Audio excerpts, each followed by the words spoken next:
अरविंद केजरीवाल आंदोलन की शुरुआत किए थे, जिनका मकसद था करप्शन के अगेंस्ट, करप्शन को ख़त्म करना। बाद में ये एक राजनीतिक पार्टी में बदल गई, खुद की राजनीतिक पार्टी बना लिया था। और आज जिनकी 3 बार सरकार बन चुकी है, चीफ मिनिस्टर 3 बार इलेक्शन जीत चुके हैं। जितने भी आंदोलन होती है उनके पीछे का मकसद कुछ और ही होता है। बहुत दिन तक आंदोलन चलता रहता है, बाद में वो एक राजनीतिक पार्टी में बदल जाता है और आसानी से इलेक्शन भी जीत जाता है, क्योंकि पब्लिक सोचता है कि ये एक मूवमेंट है, आंदोलन है जो जनता के हित के लिए है। इस तरह वो अपना धीरे धीरे सरकार बना लेते हैं।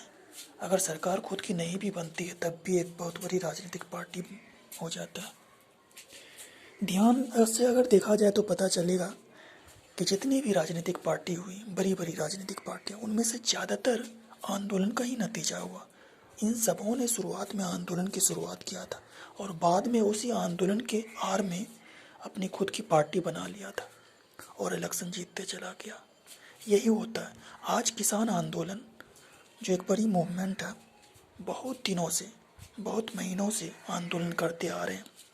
ये बड़े बड़े अमीर आदमी लोग ही कराते हैं, जिनके पास इतना पैसा होता है कि आंदोलन में लोगों को बुलाया जा सके, उनके खाने पीने रहने का इंतजाम किया जा सके। धीरे धीरे ये किसान आंदोलन भी एक राजनीतिक पार्टी में बदल जाएगा। ये फेमस होने का बहुत आसान रास्ता है, लेकिन इसमें पैसे भी बहुत ज़्यादा खर्च होता है।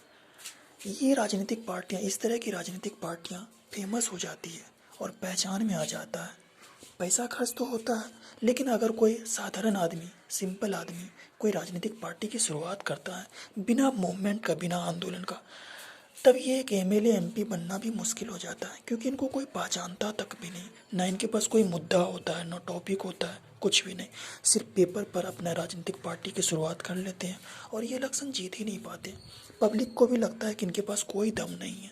इस तरह ये एक जिला से बाहर भी नहीं निकल पाते, एक जिला में भी जीतना मुश्किल हो जाता है।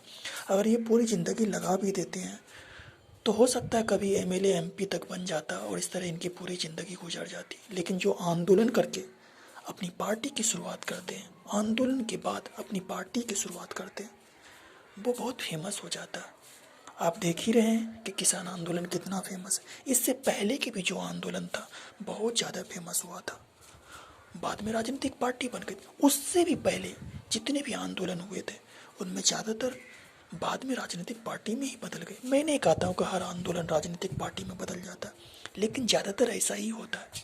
अब ये किसान आंदोलन भी एक दिन बहुत बड़ी राजनीतिक पार्टी में बदल जाएगा और ये भी हो सकता है इनका एक दिन सरकार भी होगा।